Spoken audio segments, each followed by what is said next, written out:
This is the Market Your Business Like a Pro podcast, episode 48.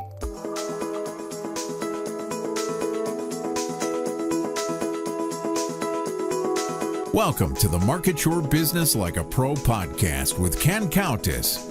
Ken is an internationally recognized marketing expert. This podcast will give you tips on how to market your business more effectively than ever before to help you make more money, whether you're just starting out or have been in business for years. And now, here's Countess. Hey, welcome to this week's episode of the Market Your Business Like a Pro podcast. I'm Countess. What if you could make more money doing the things you already do, but if you could do them a little bit better, you'd make that much more money? Does that make sense to you? I'm going to, over the next few minutes, talk to you about how you can make more money using things that you probably already use, but we'll teach you how to do it better. Now, to get things started, let me ask you this question. What was the first thing you did today, work-wise? It probably was that you checked your email. 91% of us check our email every single day. More than half of us check our email on a mobile device. We're constantly checking email. We are addicted to it. So today what I want to talk about is how you can get more mileage out of an email marketing campaign that you may already be doing, but do it better. And it really is pretty simple. So let's get started. I'm going to talk about how you can create more personalized email messages for better results. And here's why this really matters. It's because relationships matter. As a business owner, you see and interact with your customers on a daily basis, right? They know you and you know them. And this is a huge advantage that you have over really big businesses. I'll give you an example in a few minutes. This allows you, as a business owner, to create some very personalized messages and develop personalized relationships that get your audience to pay attention and take action. Personalizing your email marketing campaigns will allow you to continue to build these valuable relationships with your subscribers. In fact, statistics show that 52% of consumers will likely switch brands if a company doesn't personalize their communications. Personalized emails typically receive 11% higher opens and 27% more clicks, which leads to more loyalty to your brand. And contacts who receive relevant content spend more money and tell more people about you. So as you can see, personalization plays an important role in today's world. It's important to create tailored experiences, both online and offline, that make your customers or clients feel special. And email allows you to gather even more data about your clients. So with all of this in mind, let me talk about what you're going to learn from me over the next few minutes to create a personalized email strategy. I'll talk about features and capabilities in an email marketing service. You know I like Constant Contact. It's a great service. And I'll talk about how these features and capabilities can help you add simple personalization to your emails. And then lastly, I'll talk about personalizing your email content based on what you know about your subscribers. Are you ready? Okay, let's go. In order to create personalized email messages, we need to change the way our subscribers perceive emails that we're sending to them. So let me explain. When you're interacting with your customers or clients or members face-to-face, you do everything you can to provide a great experience, right? So what are some of the things that you do to make your customers feel appreciated? Well, of course, you welcome them when they come to visit you. You go above and beyond to provide the products and services they need when they're with you. And then after they've left, you typically will reach out to them to ensure that all loose ends are tied. The same concept should be applied to your emails as well.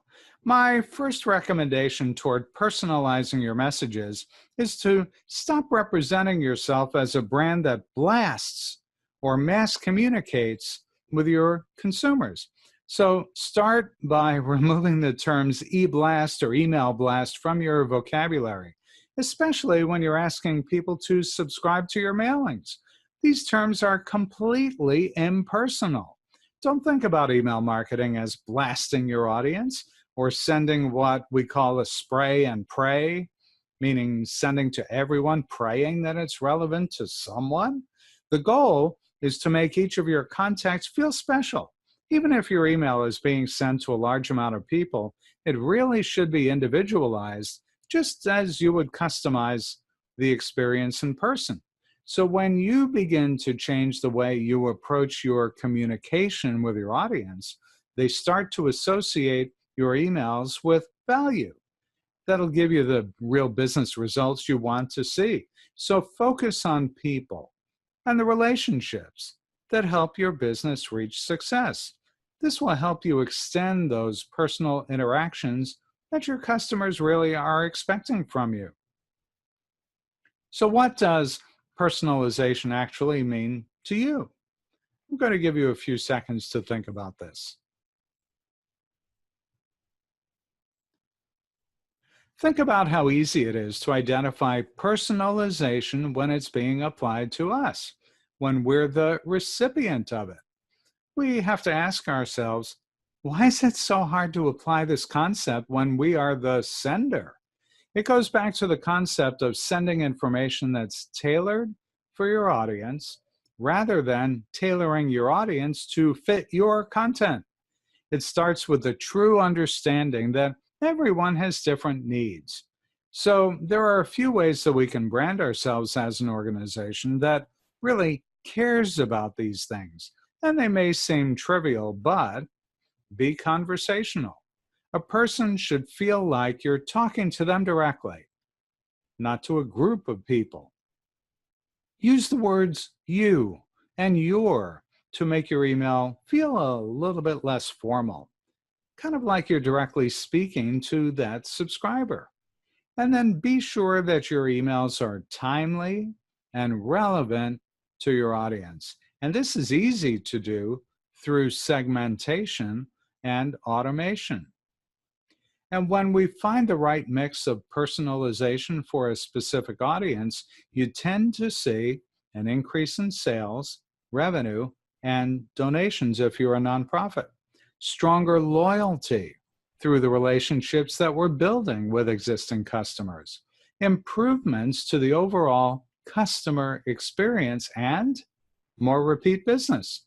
Your contacts are one of the most valuable assets of your business. So, doesn't it make sense that personalizing your email marketing will improve your results, but also maximize the value that your subscribers bring to your business or to your organization? And by the way, not all personalization works for every business, and you can certainly over-personalize your email campaigns. These days, consumers are pretty concerned about their personal data and privacy. So if your subscribers are surprised by the level of personalization, then it may be too much. For example, if you send an email featuring all of the products on your website that a customer has just clicked on, that may be considered a bit creepy. Whereas if you send an email featuring the one product that your customer spent the most time looking at, the follow-up email will then be thought of maybe more helpful and valuable. But in the end, you really want them to feel a sense of, wow, that was just what I needed when I needed it. So how do you get your level of personalization just right? Well, you may need to do some testing with your audience to see if it helps or hinders your bottom line. In general, you want to make sure the personalization you use adds value to the experience. So let me ask you this question. Are you already collecting your clients' or contacts' first name when they sign up for your list? Here's why I ask. Dale Carnegie reminds us that a person's name is to that person the sweetest and most important sound in any language. And that's why you might start by adding their name to the email campaign. And you've got a couple of options to do that. You can add their name or other contact details to your subject line for that email you're sending out. According to research by Experian, emails with personalized subject lines are 26% more likely to be opened. And when you're using an email marketing service like Constant Contact, you now have the ability to add contact details right into the subject line. So be sure to test that out and see how it affects your open and click rate. There's something called an A/B test feature, and that allows you to test two different subject lines to see what works best for your audience. You could create, for instance, one subject line that includes the contact name and one that doesn't. You can also add a greeting tag with your contact's name in the body of the email, and that's just another simple way to make your email feel a bit more personal. You might also consider adding other details about your contacts within the body of your email. It's another way to make people feel like you're really paying attention. I've seen businesses use this in reminder emails, and it tends to work pretty well. For example, a consultant could include a field with the client's name, maybe the service that they've requested, or the date of their last appointment. You really can add any contact details, including custom fields, to the body of an email. Did you know that? When you add these types of details to your email, be sure to read it out loud. Remember, you want it to sound natural, like you're having a real one-to-one conversation. If you wouldn't say it in real life, then don't say it in your email. So now that you know the types of things you can add to your email, I'd like to talk a little bit more about how easy it is to add these details in an email. The truth is, you're learning from your audience anytime they interact with you. You'll learn about the products and topics that are relevant to them. And that's the perfect opportunity to create a personalized email marketing strategy that gets their attention. Remember, all of your contacts are unique and they have different interests with your business. If you share irrelevant information, it's easy to tune you out and not want to pay attention. One of the biggest rules about personalization is that it needs to add value to their experience with you. And when you find the right level of personalization, they're going to be more engaged with your emails and with your business as a whole. So sending personalized content is where you begin to send relevant content at the right time. So how do you do that? Well, it starts with segmenting your email list. You divide your contacts into what we call segments or groups of contacts. You categorize similar people together. The segments you identify will have similar needs, wants, or demand characteristics with your business. And segmenting allows you to create targeted content based on those categories, thereby increasing your chances of them opening your email and taking action. You really can segment your email list based on anything you know about your contacts.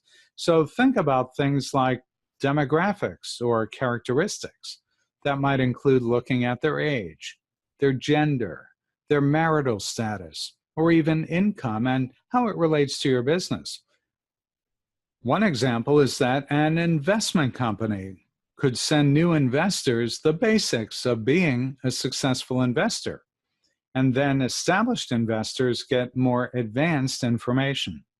Depending on your business, you might also consider your subscribers' geographic location. You can split them up based on their zip code, city, state, or even the store location closest to them. Real estate agents target emails based on their client's preferred location. For example, if the client is looking to buy in a certain school district, they will only send emails with homes in that district. And you can also segment based on behaviors or patterns in how they interact with your business. And this can include their purchases. However, you can also utilize where they click in your emails. That's where click segmentation features come into play. It's one of the easiest tools to begin segmenting your list, especially if you don't have a lot of time. With click segmentation, you can automatically add contacts to a list based on where they click in your email campaign. A food bank, for example, might use their readers' email behavior to track their interests. So when someone clicks on a link to become a volunteer, they are added to a volunteer list and sent emails about upcoming volunteer opportunities. And depending on how you plan to segment, you may need to collect the information you need to create your groups of contacts. The good news is that there are plenty of ways that you can collect this information. And if you need to segment your mailing list based on behaviors, you can typically find that data in your CRM, Customer Relationship Management tool, or even in your email reports. So, question, have you started using click segmentation in your emails? With click segmentation, when someone clicks on a particular link in your email, you know that they're interested in that topic. With click segmentation, all you need to do is add links in your email and then enable that feature. So when a contact clicks, they'll see the web page that you've linked them to, and then behind the scenes, they're automatically added to a list that you've chosen. This allows you to understand the topics that your contacts are interested in. And then the next time you create an email on those topics, you can send it directly to that respective list. And one question I hear a lot with click segmentation is whether or not that action removes the contacts from the original list, and it does not. It keeps the contact in the original list and just adds it to the new list when they click. By the way, there's another way to use click segmentation. If you want to send an email with a poll to gauge interest on multiple topics, you can create an email, adding buttons, and enabling the click segmentation feature for each one of them. And this way you'll be able to see what your subscribers' preferences are. It's a nice, easy way to do a poll and get the data. Another option to learn about your contacts is to ask them to update their profile. Every email you send using Constant Contact includes an update profile link in the footer. That links to the update profile form in your account. And you can customize the form to collect fields of information that you need to segment your contacts. You might consider displaying different email lists so people can choose which type of content they want to receive. You can even collect other fields of information, like their first name, city, state, and even any custom questions relevant to your business. Just remember that when you're adding fields to this form, you want to keep it short and sweet. Only collect the information you absolutely need, because the longer your form is, the less likely they are to fill it out. And in order to get your contacts to update their information, you'll want to send an email asking them to check the update profile link in the bottom of the email. And the best part about using the update profile form is that all of the information will be directly added to each contact's profile within your account. And if you let them choose the list they want, they'll automatically be added into that list. And that option is included in every Constant Contact account, no matter which package you have. Once you've segmented your contacts into different groups, you're ready to send that personalized, targeted information. And if you have more of a time-sensitive email, like a promotional coupon, you can send a regular email campaign and choose the appropriate contact list on the schedule page. So let me do a quick recap. Personalization is all about timely, relevant content that makes people feel more connected to your business. You make your customers feel special and provide just the right information when they need it. Remember, not all levels of personalization are right for every business. Personalizing too much can seem a little bit creepy. and then hinder your results. So test out certain levels of personalization and figure out what works best for your audience. Personalizing your email campaign allows you to continue providing great experiences that you may have in your store. One of the easiest ways to start personalizing is to create content with your favorite customer in mind. Think about the different types of things that they would find timely and relevant, and how you would have that conversation face to face. Thinking this way will move you away from that email blast mentality that I mentioned earlier and towards more welcome marketing messages and better results. On the most basic level, you can add their name to the email and a greeting to make your email feel like it's written just to them. You can add in other details to follow up on a purchase or provide a reminder to your contacts.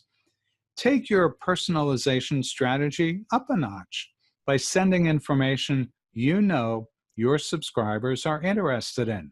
And when you send relevant content to your contacts, they're more likely to take action, and that helps you reach your goals. This is one of the best ways to personalize your email campaigns in order to provide a tailored experience to your audience. So I encourage you to start segmenting your list. Enable click segmentation in your next email campaign. That's the easiest way to save contacts to a list based on where they click. You'll save a ton of time and then be able to send personalized follow-up information. So I hope those tips really helped you. Personalization really does help a lot.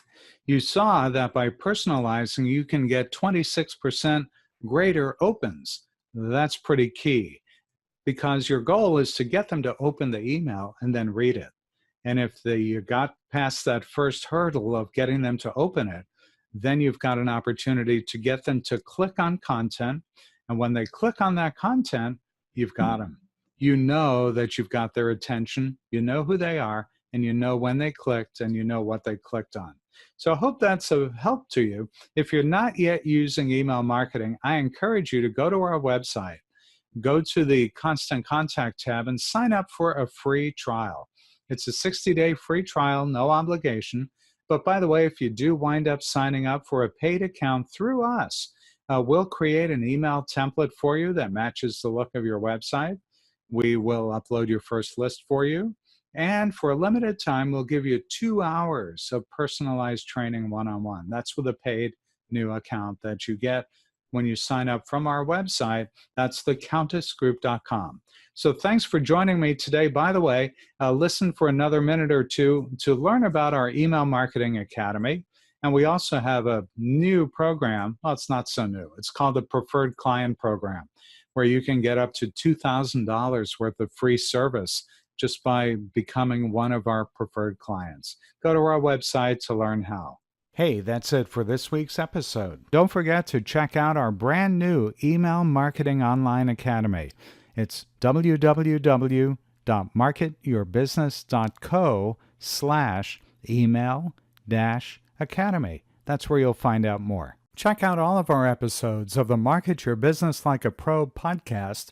It's on our website, marketyourbusiness.co. Look for the podcast tab, and there you'll find all previous episodes. And while you're on our website, don't forget to check out all the other resources and sign up for our weekly newsletter too.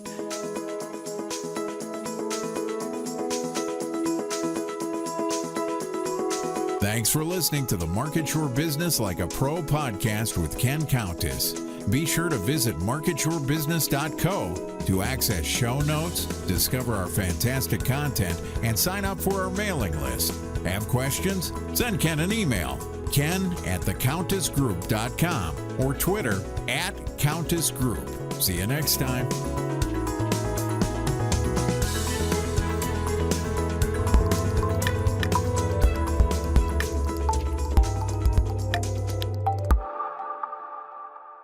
If you need help with this or anything else related to marketing your business, reach out to us.